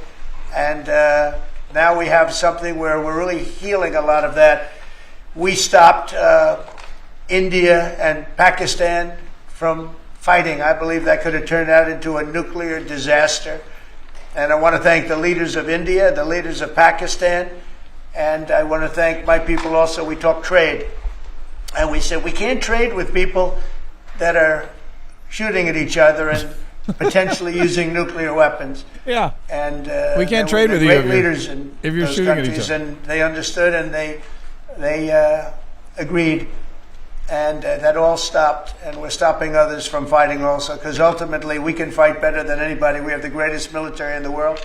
We have the greatest leaders in the world. We put one of them in charge of the Joint Chiefs of Staff, as you know, General Raisin Kane, and we wiped out ISIS, completely wiped out ISIS in 3 weeks. They said it would take 5 years, and we did it in 3 weeks. And that's the way it is, but we don't want to have to use our military. We want to be peace through strength when we can, and that's the way we're going to have it. So I just want to thank Elon and all of his people. Most of those people are staying, almost all of them are staying, and they're going to be with us. And you're going to see the results coming long into the future. Even a year and 2 years later, you're going to see a lot of the results, and those hundreds of billions of dollars are going to be adding up, and they're going to continue to add. It'll be interesting, really interesting to see what the final number is going to be. But again, Elon gave an incredible service. Nobody like him, and he had to go through the slings and the arrows, which is a shame because he's an incredible patriot. The good news is that 90% of the country knows that, and they appreciate it, and they really appreciate what he did. And I gave him a little special something we have here. Oh, a gift. A very special that I give to very special people. Oh, a gift. I have given it to some, but it goes to very special people, and I thought I'd give it to Elon as a presentation from the key. Our country. Oh. Thank you, Elon. Is that the key to the country? Did he just get the key to the United States? The luck on this is amazing. That's right. Large luck. Well, let me say perhaps a few words. That this is not the end of Doge, but really the beginning. My time as a special government employee necessarily had to end. It was a limited time thing. It's 134 days, I believe, which ends in a few days. So that it comes with a time limit. But the Doge team will only grow stronger over time. The Doge influence will only grow stronger. It's I liken it to sort of Buddhism. It's like a way of life. So it is permeating throughout the government. And I'm confident that over time we will see $1 trillion of savings and a reduction in $1 trillion of waste and fraud reduction. The calculations of the Doge team thus far, in terms of an FY25 to FY26 delta, are over 160 billion, and that's climbing. We expect that number will probably go over 200 billion soon. So I think the Doge team is doing an incredible job. They're going to continue doing an incredible job, and I'll continue to be visiting here and be a friend and advisor to the president. And I look forward to times being back in this amazing room. By the way, isn't this incredible? Look at this incredible. It's stunning. I think the way that the Oval Office, how the president has just completely redone the Oval Office. It's beautiful. I love the gold on the ceiling. Thank you. It's pretty nice. Yeah. That's been there a long time. That was plaster. Nobody ever really saw it. They didn't know the eagle was up there. And we highlighted it's essentially it's a landmark, a great landmark, and that's 24 karat gold, and everybody loved it. And now they all see it when they come in. So it's been good. The Oval Office finally has the majesty that it deserves, thanks to the president. So I look forward to continuing to be a friend and advisor to the president, continuing to support the Doge team. And we are relentlessly pursuing $8 trillion in waste and fraud reductions, which will benefit the American taxpayer. That's it, really. Thank you. Thank you. That's all. Great job. All right, there you go. That's it. Yay, Elon Musk. Thank you, President Trump. The president mentioned that you had to deal with all the slings and arrows during your time at Doge. There's this. Some of the people, some of the media organizations in this room were the slingers. Well, there is a New York Times report today that accuses you of blurring the line between. It's the New York Times. Is that the same publication that got a Pulitzer Prize for false reporting on the Russiagate? Is it the same organization? I think it is. I think it is. I think the judge just ruled against the New York Times for their lies about the Russiagate hoax, and that they might have to give back that Pulitzer Prize. That New York Times. Let's move on. Okay. Next question. President Trump, Biden aides who used to work here are in talks with Republicans in Congress to go and testify about what they did or didn't do to possibly conceal President Biden's decline. Do you think that Dr. Jill Biden should also have to come in and testify about what she did or didn't do? Well, I hate the concept of it. It's the wife of a man who was going through a lot of problems, and everybody that dealt with him understood that. And I guess it came out during the debate loud and clear. That was the biggest signal of all. They have to do what's right. The country was there was a lot of dishonesty in the election, as you know, of 2020. That's been now caught. People understand it was a rigged election. And when you go further out, when you see the auto pen, I mean, I think the auto pen is going to become one of the great scandals of all time, because you have somebody operating it or a number of people operating. Because I knew Joe Biden. Joe Biden wasn't in favor of opening up borders, letting 21 million people into this from prisons and mental institutions and gang members. He wasn't into that at all. And you know, who signed these orders, proclamations, and all of the different things that he signed that set our country so far back, that was so bad for our country? With the auto pen, how would it work? Like, we're in the Oval Office right now. If there was a group of rogue staffers that worked for you who wanted to advance a bill or an executive order without your knowledge, how could they do it? How do they do it? Well, it's very hard, because I'd read your newspapers or your media the next day, and I'd say, well, I didn't approve that, and I would find it. I mean, they wouldn't get away with it for long, because I'd say, I never signed that. Who the hell signed that?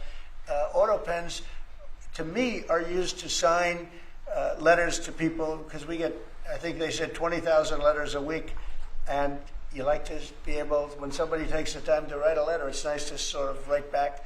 And auto pens are meant for that. Auto pens are not meant to sign major proclamations or tax cuts or borders, anything having to do with the border, which is so important. And if it happened on my watch, I would be able to see it, because the next day or sooner I'd be reading about something that I knew nothing about, and who the hell signed this? So I almost never used the auto pen. In fact, yesterday I was signing about 81, I think it was 81 proclamations and statements to people that I think should be signed by us. I think when you write letters to foreign dignitaries or presidents or prime ministers, you should be signing those letters, not done with auto pens. I understand he signed almost everything with an auto pen. It's a very dangerous thing.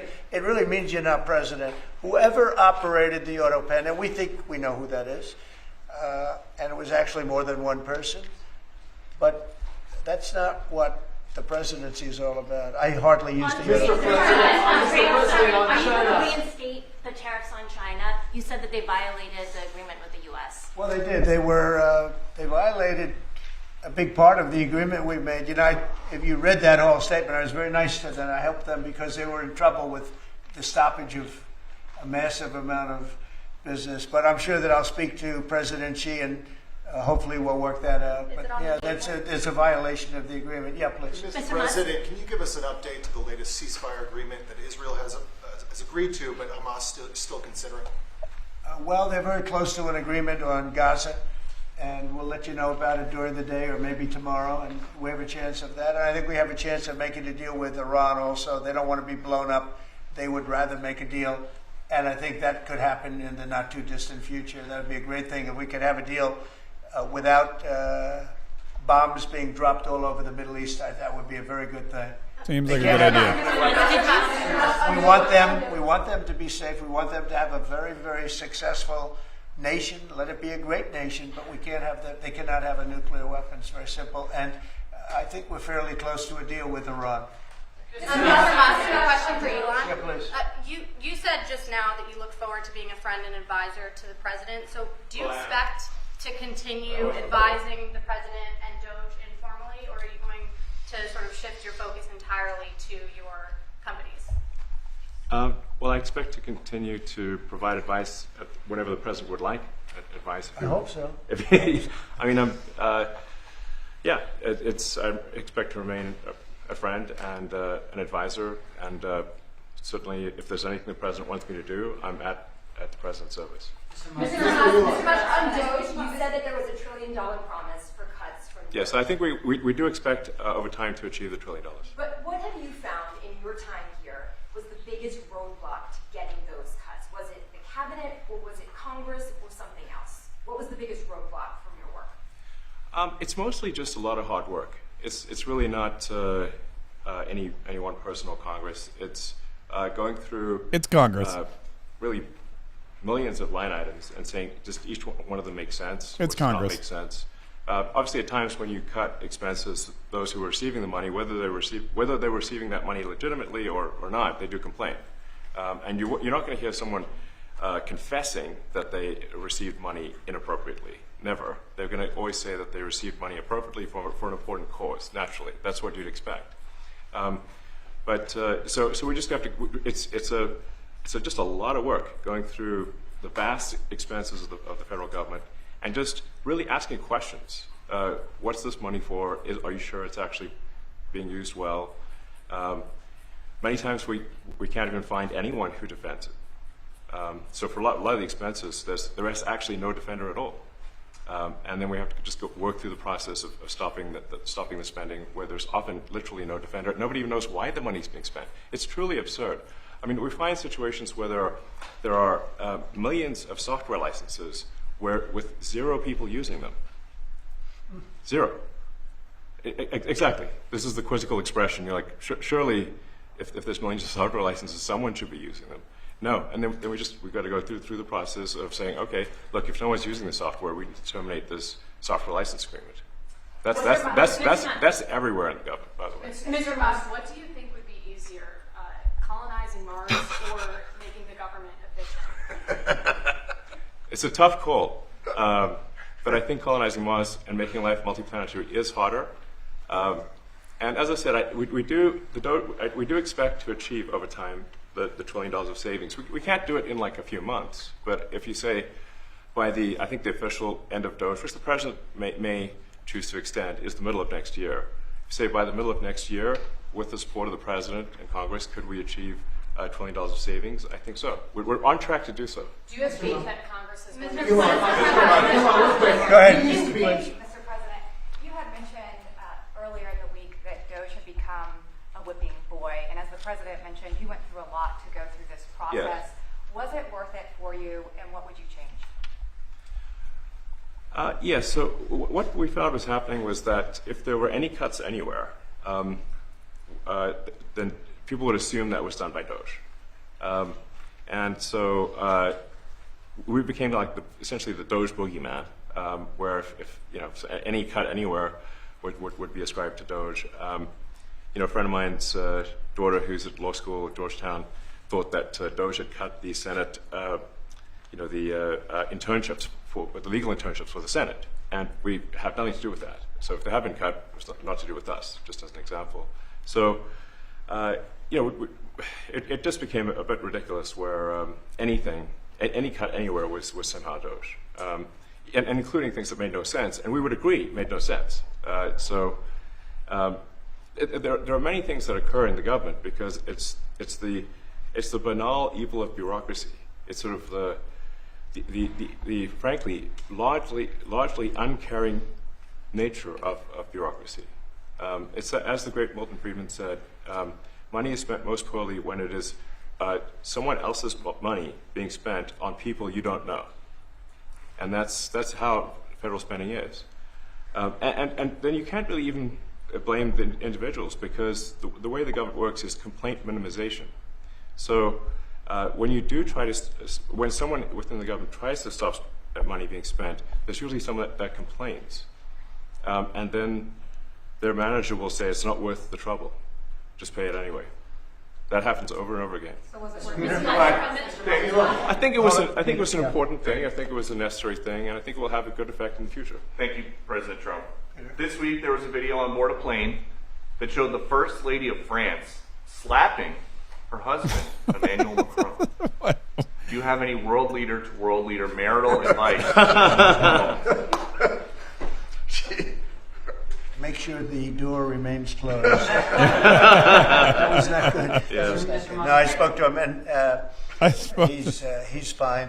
They're fine. They're two really good people. I know them very well, and I don't know what that was all about, but I know them very well, and they're fine.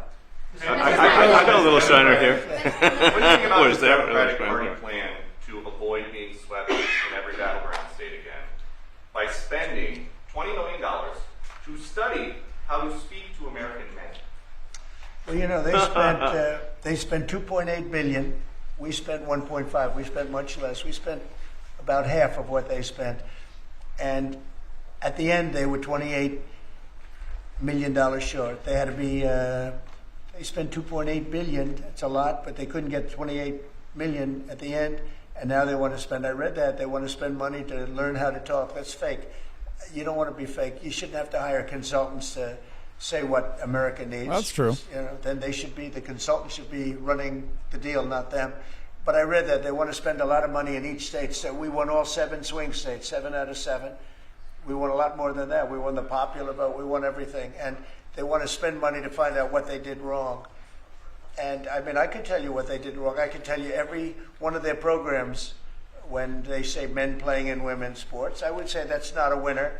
When they say transgender for everybody, I think that's not a winner. Yeah. When they say open borders so the entire world population of criminals can pour into our country, not a winner. I don't think that's a winner. No. I mean, I just gave them that for free, but I don't know if they'll change their ways. I see them all the time. I see people that I know in Congress, Democrats, they're trying to justify some of the things I just said. You can't justify them. They're, you know, I always hear they're 80-20 issues. I say they're not 80-20. They're 97-3.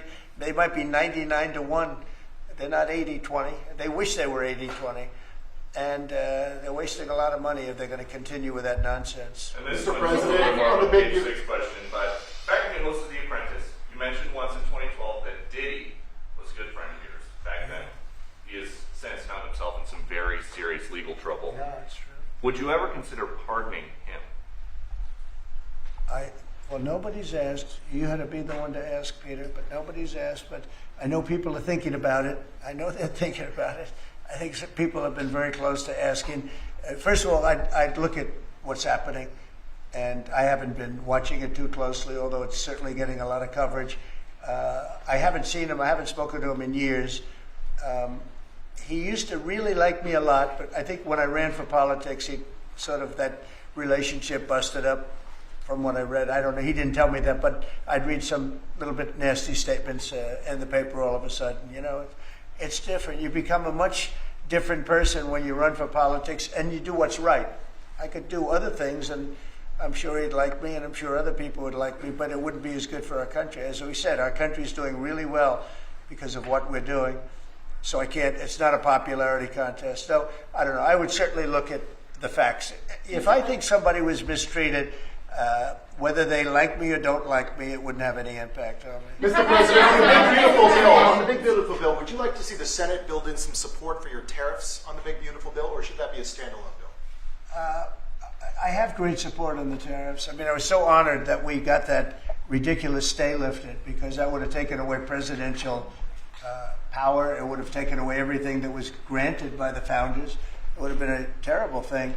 And it would have, most importantly, would have left us vulnerable. We have a lot of countries that use tariffs on us and use them viciously, actually, viciously. And if we didn't have the power to use tariffs on them, and instantly, not when you go back to Congress and try and get hundreds of people to agree on something, that would take months to get just one simple proclamation. If we didn't have the power to counteract their powers, you wouldn't have a country left. We have to act fast. We have to be fast and nimble, as they say. And that was a really great moment, I think, yesterday when that stay was lifted. And hopefully now we'll go to court and just win that battle. Because if we don't have the power to do what they're doing to us, we are going to be a great nation no longer. Elon Musk was once idolized by folks on the left in this country before joining your administration. Now he's considered a hero by conservatives. Why do you think this man, what he's done in American life, has been so politicized? Does it? Well, his life has been amazing. I mean, I look at so many different things. I look at that rocket being, guided back into position. I've never seen that before. I thought it was a space movie. I thought it was a movie. You look at what he's done in terms of communication. It's been unbelievable. So many different, even tunnels going underground, not having to go through all the process of going, he's got a company that does that. He's got so many different companies. Starlink, as an example. He saved a lot of lives, probably hundreds of lives in North Carolina. I don't even know if you remember, but I called you. They needed Starlink in North Carolina. And I didn't know what the hell Starlink was. I said, what is it? Who owns it? He said, do you know Elon Musk? I said, yeah, I happen to know the gentleman. This was before his government stay. And they said, we really need it because North Carolina became an island. It was, people had no communication. They had no access to anything, and they were dying. And I called up Elon, and you can't get it because it's so successful. It's very hard to get. And he had so much of it brought over there, and they told me it was unbelievable. It saved a lot of lives. So, he's just done a lot of things. I don't think he gets credit for what he's done. But he's a very good person, too. Mr. Musk. You know what? If he wasn't a good person, but he did the same things, I'd probably maybe speak differently. He happens to be a really good person who loves the country. Mr. Musk, one big beautiful bill. You had indicated this week that there were some things you didn't like about what had passed in the House. What changes do you want to see the Senate make? And you had also indicated there were things you didn't like about the bill. What would you be suggesting he push senators to change in their version? Well, I'll tell you, I'll go first. It's an unbelievable bill. It cuts your deficits. It cuts, it's a huge cutting. But there's things I'd like to see maybe cut a little bit more. I'd like to see a bigger cut in taxes. It's going to be the largest tax decrease or cut in the history of our country. I'd like to see it get down to an even lower number. I was shooting for a slightly lower number. I would have liked to have done that. But with all of that being said, when you look at the tax cut and the fact that the original tax cut, which made us so successful, we had the most successful 4 years in the history of our country, the economy, and this is going to be even better. And you see that by the reports that came out just yesterday or tonight. I guess they were released this morning at 8 o'clock. You see the kind of numbers where somebody that's a pro is like, whoa, I haven't seen numbers like this since I've been doing this. These are human emotions of professionals that have never seen numbers like, and we've just started. The bill is a great bill. It's going to be jiggered around a little bit. It's going to be negotiated with the Senate, with the House. But the end result is it extends the Trump tax cuts. If it doesn't get approved, you'll have a 68% tax increase. You're going to go up 68%. That's a number that nobody's ever heard of before. You'll have a massive tax increase. If it does get approved, you'll have a large tax cut, the largest we've ever had. When you add the past tax cuts that we got you, the Trump tax, they call them the Trump tax cuts. It's an amazing bill. It does amazing things. With all of that, it's going to be adjusted a little bit over the next coming weeks, and I think it's going to be passed. The Republicans want to pass it. With all of the great things it does, including an extension of debt, it's the extension. We have to extend the debt. If we don't extend debt, we're in default. Now, the Democrats might like our country to be in default, but in 250 years, we've never been in default. That was handed to them by a very well-meaning man that gave it to them because he thought it was the right thing to do. It could have been their problem before the election, but this man thought it was the right thing to do, and he was well-meaning. I don't hold anything against him for that, but that was put on our plate when it should have been on the Democrats. September 28th, a famous date. It should have been taken care of by the Democrats, but this person, a man of power, gave it to us so that in June that comes due. Well, we have to take care of that because if we don't take care of it, we have a country in default, and we don't ever want to have a country in default. I'll tell you, a certain senator, Elizabeth Warren, said that she would never, ever allow a default on our debt. She would never let let it happen. And she would like to get rid of the debt ceiling, what's called the debt ceiling. I call it the debt extension because we really need an extension. That she'd like to see that gotten rid of. And there are many people that agree. Many Democrats agree with that. But we gave that through, and I don't want to say an error. He did it well-meaning. They gave that to us. It was a Democrat problem just before the election. Would have had a huge impact on the election. And to our benefit, we won anyway, but to our benefit. But felt that really for the good of the country, we should extend that. But Elizabeth Warren and various other people would like to see that. Her whole career, she wanted to see it terminated, gotten rid of, not being voted on every 5 years or 10 years. And the reason was because it's so catastrophic for our country. And I always agreed with her. That was one thing I agreed with her on. Now, I haven't spoken to her, but I would say that if you asked her that question now, she'd say, no, it's their problem. But it's a very unfortunate situation. It's a very unfair situation. And she happened to be right on that. It should be gotten rid of, or it should simply be extended. But that's one of the things that gets taken care of in this bill. That automatically gets extended for a 4-year period, and it should be. But I agree with Elizabeth Warren on that. I think you should get rid of it. It's too catastrophic. Mr. Musk, yeah, please, go ahead. What do you want to see, Mr. Musk, to the bill? Oh, he's not gonna let Elon talk on the big beautiful bill. It's probably a smart idea. Students, well, we want to have great students here. We just don't want students that are causing trouble. We want to have students. I want to have foreign students. I think Harvard, it's close to 31%. That's a lot. Our country's given $5 billion plus to Harvard over a short period of time. Nobody knew that. We found that out. I wouldn't say that was a Doge thing, but we found that out over a period of time. That was sort of a Trump thing. We ended up in litigation for other reasons because they're very anti-Semitic. And in finding out and in going through the books, we found out that the country gave them $5 billion plus, much more than that, actually. And we're having it out with them, and let's see what happens. I think we have a very good, it's a very sad case. It's a case we win. We can't lose that case because we have the right to make grants. We're not going to make any grants like that. But I don't think Harvard's been acting very nicely. I think Columbia wants to get to the bottom of the problem. They've acted very well. And there are other institutions, too, that are acting, but Harvard's trying to be a big shot. And all that happens is every 3 days we find another $100 million that was given. 2 days ago, we found $200 million more. The money's given to them like gravy. I'd like to see the money go to trade schools, where people learn how to fix motors and engines, where people learn how to build rocket ships, because somebody has to build those rocket ships. Yeah. And I'd like to see trade schools set up, because you could take $5 billion plus hundreds of billions more, which is what's spent. Absolutely. And you could have the greatest trade school system anywhere in the world. And that's what we need to build his rockets and robots and things that he's doing, and to build lots of other things. And, I went to school with people.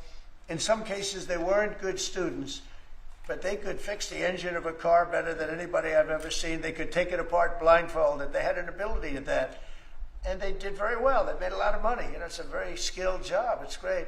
But I'd like to see a lot of money going into trade schools. I've always felt that. And we probably found our pot of gold, and that's what's been wasted at places like Harvard. And the money's been wasted. Yeah, please. I wanted to ask quickly, Mr. Musk, is your eye okay? What happened to your eye? I noticed there's a juice there. Well, it wasn't. I wasn't anywhere near France, so. That's a Macron joke. That was a Macron joke. Nobody got it. I didn't notice about the First Lady of France. getting slapped. Apparently, there's something wrong with his eye. So, I was just horsing around with Lil X, and I said, "Go ahead, punch me in the face," and he did. Turns out, even a 5-year-old punching you in the face actually does. That was X that did that? Yeah, X could do it. If you knew X, I was with his mom right now. But I didn't really feel much at the time, and then I guess it bruises up. But I just horsed around with the kids. I didn't notice it actually. I know that you try to stay pretty neutral because not your war, but and by the way, not my war. I just want to solve the problem for people. This was not a war that was going to happen if I were president. Right, and so not your war, but as you try to fix it, and as you survey this hellscape of the Ukrainian front lines, it's horrible. And you and your team deal with a very stubborn Vladimir Putin. Do you and look, Zelensky. Yeah. But do you look at this Very conflict stubborn Zelensky, too. any differently now? Like, do you look at this and see Putin as the good guy or the bad guy? So I've known him very well. And I went through a lot of things with him because Russia was, the Russia hoax turned out to be a total hoax. New York Times, they got a Pulitzer Prize. They have to give back the Pulitzer Prize. That's my lawsuit. And they're doing very poorly in that lawsuit. But, they wrote stories about how it was true and it was false. And, a lot of Washington Post also. I have gotten to see things that I was very surprised at. Rockets being shot into cities like Kiev during a negotiation that I felt was maybe very close to ending. We were going to solve a problem, and then all of a sudden rockets got shot into a couple of cities and people died. I saw things that I was surprised at. So, and I don't like being surprised. So I'm very disappointed in that way.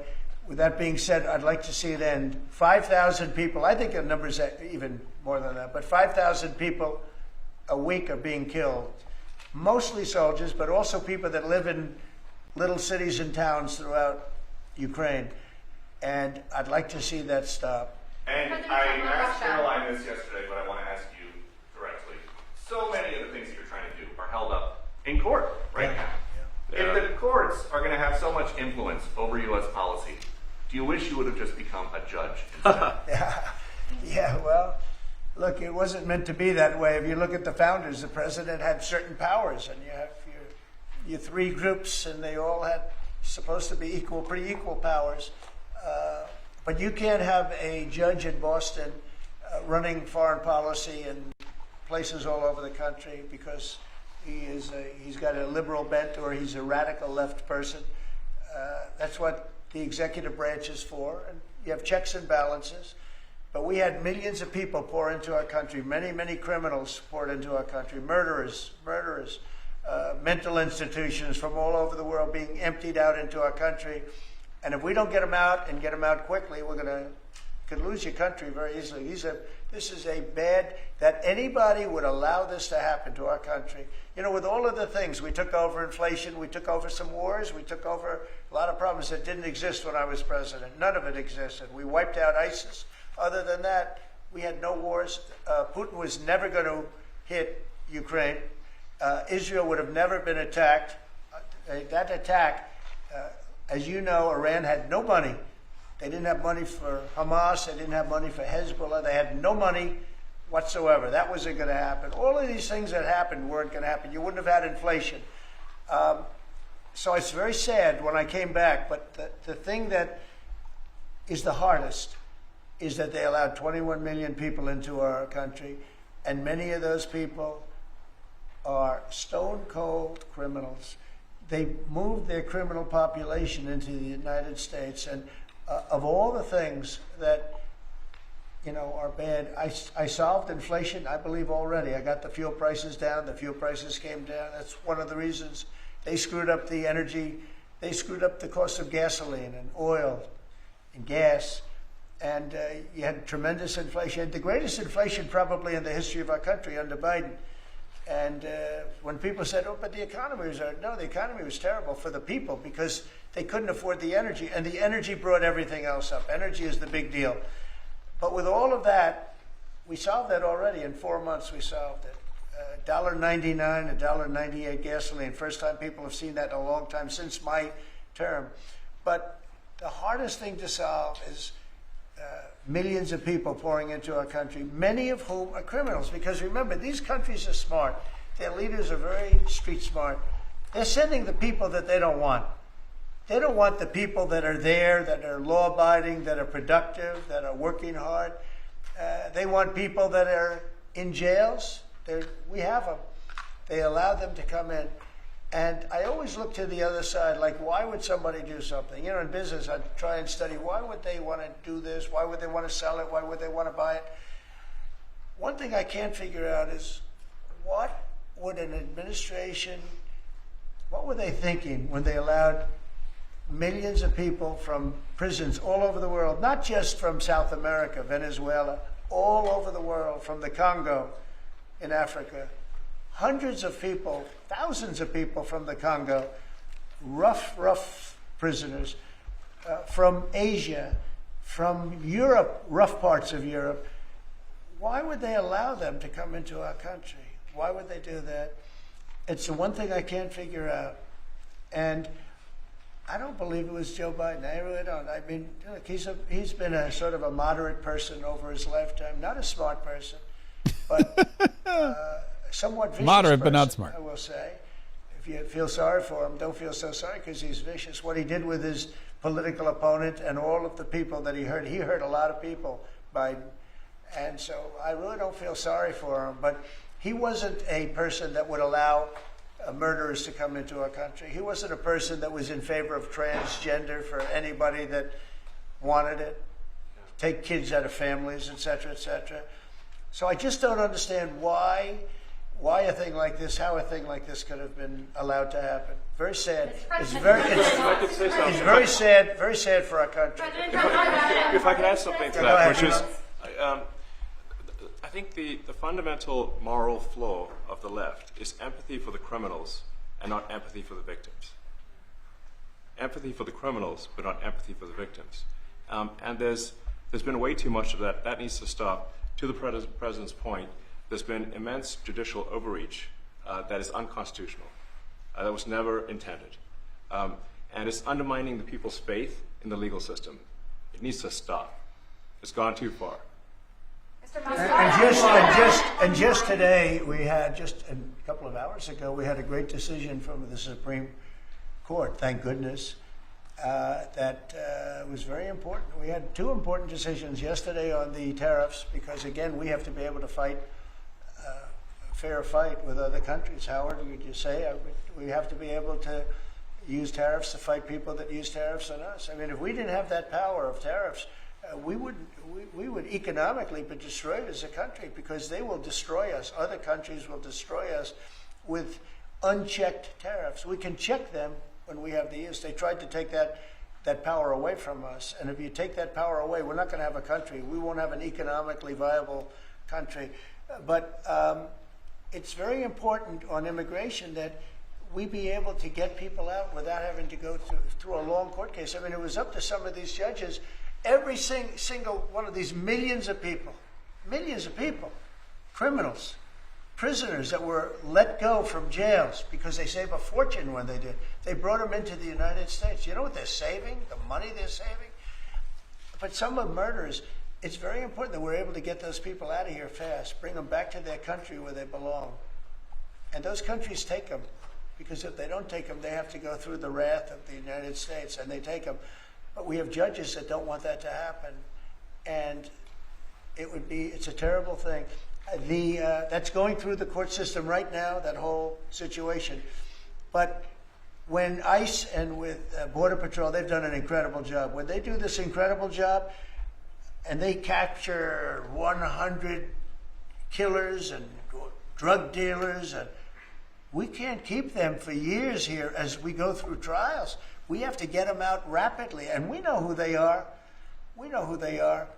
And we're very careful about who they are, but we have to get them out rapidly, or again, we're not going to have a country.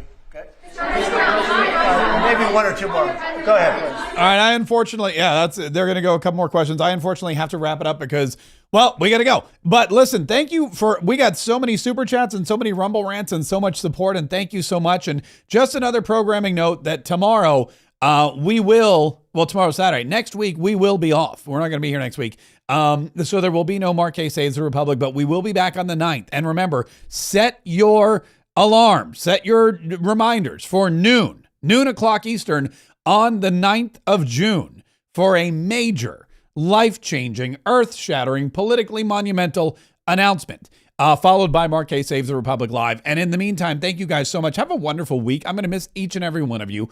Don't forget that, yes, it'll seem empty without me. I know. You might seem a little lost. I get it. But I will return. And I will come back, and we will be refreshed, and we will be focused, and we will be ready to continue to learn together and live together and train together and fight together so that we can continue to save the Republic. Bye. See you guys.